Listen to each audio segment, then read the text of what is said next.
हमारे दोस्तों, आपके अपने फेवरेट यूट्यूब चैनल पर आपका स्वागत है। मैं सुरेश कुमार एक बार फिर से आपके साथ। दोस्तों, आज आपको कंप्यूटर बेसिक टेस्ट यानी आपकी जो सीबीटी एग्ज़ाम है उसके पूरे पेपर का एनालिसिस कराएंगे। और आज ये पेपर है, ये आईटीआई फर्स्ट ईयर इलेक्ट्रीशियन का है, जिसमें आपकी ट्रेड थ्योरी, वर्कशॉप साइंस और इम्प्लीमेंटेशन सभी के टोटल 80 क्वेश्चन है, जिसमें 40 थ्योरी के, 20 वर्कशॉप साइंस के, 20 इम्प्लीमेंटेशन स्किल के सभी क्वेश्चन है। और आपने नोट किया होगा कि 3 सितंबर को जो एग्ज़ाम हुआ था और 16 मार्च 2020 को जो एग्ज़ाम हुआ था, इन दोनों पेपरों का जो हमने एनालिसिस किया तो ये दोनों पेपर सेम थे। यानी ये विंडो पेपर आपका 3 सितंबर को आया। तो आप फर्स्ट ईयर वाले बच्चे भी ध्यान देना, इस पूरे पेपर का एनालिसिस करना। जहाँ तक हो सके तो पूरा पेपर भी ना आए तो यहाँ से आपके कम से कम 10-15 क्वेश्चन आ सकते हैं, जिससे आपको एग्ज़ाम में पास होने में काफ़ी हेल्प मिल सकती है। तो आप वीडियो में लास्ट तक जरूर बने रहना। साथ ही अगर आपको इन पेपरों का सीबीटी एग्ज़ाम के पेपर चाहिए इस प्रकार के, तो आप टेलीग्राम ग्रुप ज्वाइन कर सकते हो आईटी सीबीटी एग्ज़ाम के नाम से, या डिस्क्रिप्शन में जाकर टेलीग्राम ग्रुप ज्वाइन कर सकते हो। साथ ही इस प्रकार के पेपरों का एनालिसिस करने के लिए भी चैनल को सब्सक्राइब करो, बेल आइकन प्रेस करो, जिससे आपको हर क्लास का नोटिफिकेशन मिल जाएगा। साथ ही अगर आप अदर ट्रेड से हो तो आज से टेलीग्राम ग्रुप पर सभी पेपरों का एनालिसिस कराया हुआ है। यानी आप उसमें टेलीग्राम ग्रुप में जाके सभी प्रकार के पेपर प्राप्त कर सकते हो और नोट्स भी प्राप्त कर सकते हो। तो ज़्यादा वक्त खराब न करें, स्टार्ट करते और पूरा दे रखा है। देखो दोस्तों, इस बंदे ने एग्जाम दिया था तो इसके टोटल 47 क्वेश्चन सही हो रहे हैं, जिसमें इसके ट्रेड थ्योरी में 17 क्वेश्चन है, इम्प्लीमेंटेशन सिस्टम में 14 और वर्कशॉप यानी ये बंदा पास हो रहा है। तो अब स्टार्ट करते, ज़्यादा वक्त खराब न करें, क्योंकि टोटल 80 क्वेश्चन है तो थोड़ा वक्त भी लगेगा। तो दोस्तों देखते हैं पहला क्वेश्चन क्या है। अग्नि का संबंध क्या है? तो बताओ दोस्तों, अग्नि का संबंध किससे अगले ये पूछ रहे हैं। तो दोस्तों अग्नि का संबंध होता है वह अग्नि को ऑक्सीजन की आपूर्ति से अलग करना। यानी जैसे हम अग्नि को ऑक्सीजन की आपूर्ति हम अलग कर देंगे, यानी ऑक्सीजन नहीं देंगे, तो वो क्या हो जाएगा, बंद हो जाएगी, यानी आपकी आग बुझ जाएगी। तो इसका राइट आंसर क्या आएगा, डी। राइट आंसर डी आ गया दोस्तों। और दूसरा क्वेश्चन दोस्तों, BIS का पूर्ण रूप क्या है, यानी BIS की फुल फॉर्म क्या है। तो दोस्तों वो हो गया आपकी ब्यूरो ऑफ इंडियन स्टैंडर्ड, यानी राइट आंसर क्या आ रहा है आपका, बी। अगला क्वेश्चन है, इस औजार का क्या उपयोग है। तो बताओ दोस्तों, जो आपको डायग्राम में औजार दिखाया गया है, इस औजार का उपयोग क्या है। तो दोस्तों ये औजार है, इस औजार का उपयोग हम लकड़ी की कीलें निकालने के लिए करते हैं। तो इसका राइट आंसर आएगा आपका सी। वीडियो में लास्ट तक जरूर बने रखना है, क्योंकि दोस्तों कोई सा भी क्वेश्चन वापस से रिपीट हो सकता है एग्जाम में। अगला क्वेश्चन है, शीट मेटल में सामान्य उपयोग हेतु किस प्रकार का स्टेक उपयोग किया जाता है। तो दोस्तों वो होता है आपका वर्ग का स्टेक। साथ ही अगर आप अदर ट्रेड से हो तो आप इम्प्लॉयबिलिटी स्किल और वर्कशॉप साइंस का पेपर जरूर देखना इसी पेपर में, क्योंकि आपके अलग अलग ट्रेड के अलग अलग आ रहे हैं। तो मैं उन पेपर को भी एनालिसिस कराऊंगा आपको। तो एक बार इसका इम्प्लॉयबिलिटी स्किल और वर्कशॉप का कैलकुलेशन का जरूर आप एनालिसिस करना। आगे मतलब स्केप करके फिर देख सकते हो, कोई दिक्कत नहीं है अन्य ट्रेड वाले बच्चे। अगला क्वेश्चन है, जस्ती सीट पाइप जोड़ में अक्ष के रूप में चिन्हित थ्रेड का नाम क्या है। तो बताओ दोस्तों, इस थ्रेड का क्या नाम है। दोस्तों इस थ्रेड का नाम हम समांतर फीमेल थ्रेड है। राइट आंसर क्या आ रहा है, डी। अगला क्वेश्चन है दोस्तों, और क्वेश्चन क्या है, क्वेश्चन है मोटाइज छेदनी का क्या उपयोग है। तो दोस्तों मोटाइज छेदनी का उपयोग है लकड़ी में आयताकार छेद करना, यानी राइट आंसर क्या आ रहा है, बी। अगला क्वेश्चन है, सोल्डरिंग विधि का नाम बताइए। यानी डायग्राम में जो आपको सोल्डरिंग दिखाएगी, इस सोल्डरिंग का नाम क्या है। दोस्तों ये सोल्डरिंग गन है, यानी राइट आंसर क्या आ रहा है, सी। अगला क्वेश्चन है दोस्तों आपका, और क्वेश्चन क्या है, क्वेश्चन है SWG से तार का आकार मापने की प्रेस क्या होती है। तो दोस्तों SWG यानी स्टैंडर्ड वाइड गेज है, जिसका 0 से 36 SWG होती है। अब इसमें आपको पूछ सकता है, यानी सबसे मोटाई किसकी होती है। दोस्तों 0 की सबसे अधिक मोटाई होगी और 36 की सबसे कम मोटाई होगी।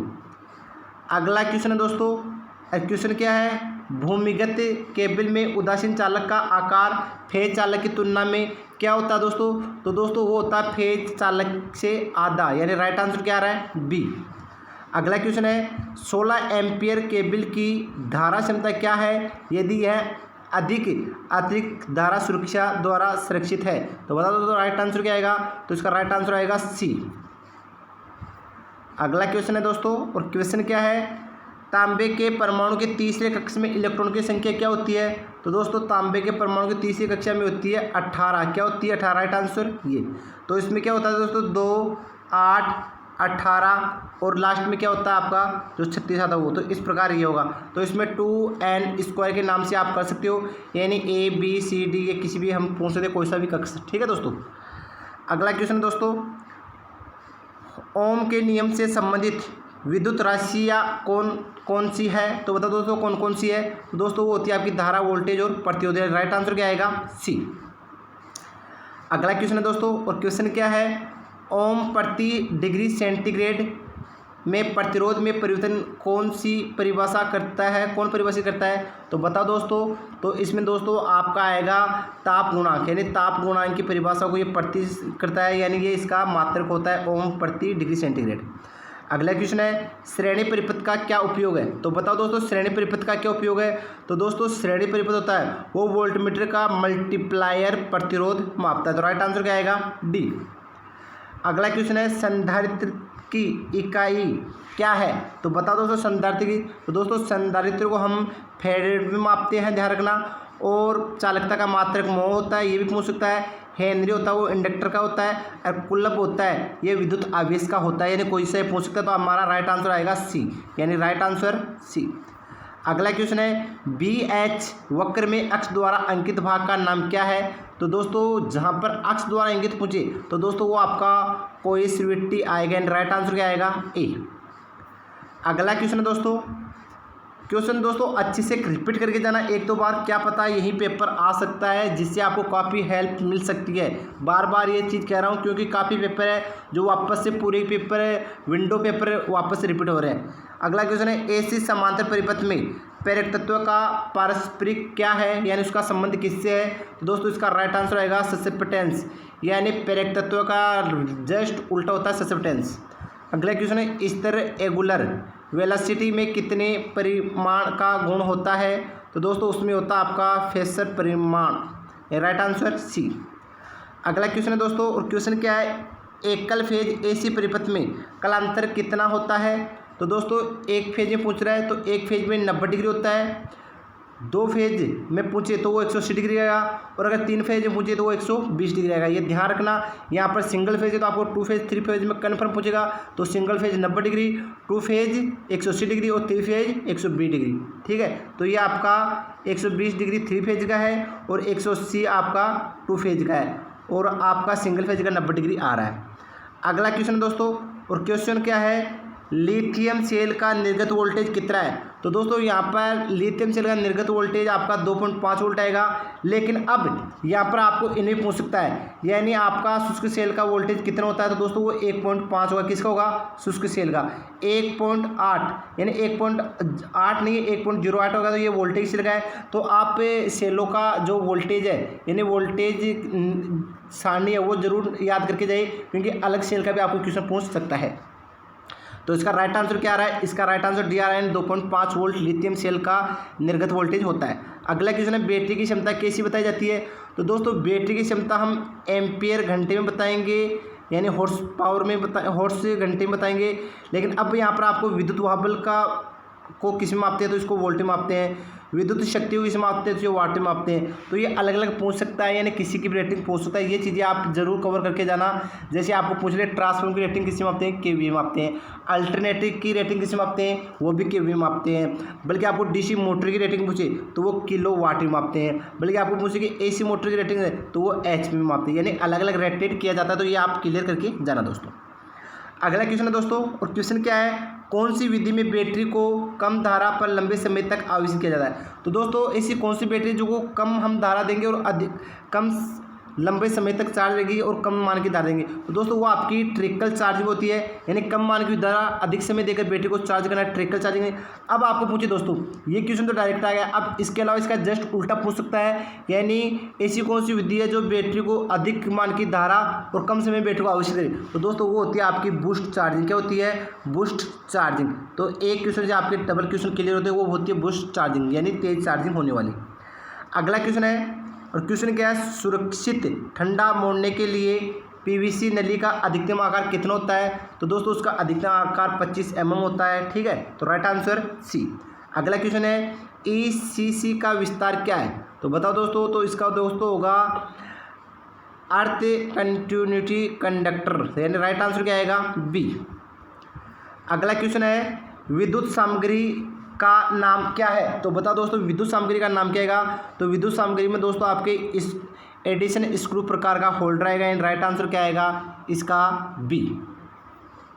अगला क्वेश्चन है 26 नंबर। क्वेश्चन क्या है, मध्यवर्ती स्विच के साथ कितने टू वे स्विच एक लैंप को 3 अलग अलग स्थानों से नियंत्रित करने के लिए उपयोग किए जाते हैं। तो दोस्तों मध्यवर्ती स्विच हो गया आपका इंटरमीडिएट स्विच, तो ये इंटरमीडिएट स्विच है, तो इंटरमीडिएट के साथ कितने टू वे स्विच लगेंगे जो 3 अलग अलग स्थान से कंट्रोल कर सकते हैं। तो दोस्तों वो आपके 2 टू वे स्विच लगेंगे, ध्यान रखना है इंटरमीडिएट स्विच के साथ। तो राइट आंसर क्या आएगा, बी।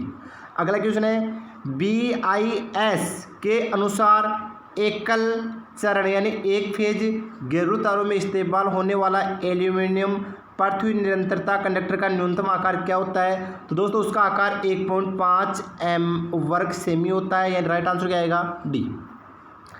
अगला क्वेश्चन है पृथ्वी प्रतिरोध परीक्षण किस सिद्धांत पर काम करता है। तो दोस्तों वह आपका विभवपात विधि के सिद्धांत पर कार्य करता है, ठीक है। अब आपको पूछे कि स्वप्रेरण, तो स्वप्रेरण पर आपका ऑटो ट्रांसफार्मर कार्य करता है। अन्योन्य प्रेरण ये आपका ट्रांसफॉर्मर करता है, डिस्ट्रीब्यूशन ट्रांसफार्मर कार्य करता है। और फ्लेमिंग का बाएं हाथ का नियम, दोस्तों फ्लेमिंग के बाएं हाथ के नियम के अनुसार आपकी DC मोटर कार्य करती है और दाएं हाथ के नियम के अनुसार आपका DC जनरेटर कार्य करेगा।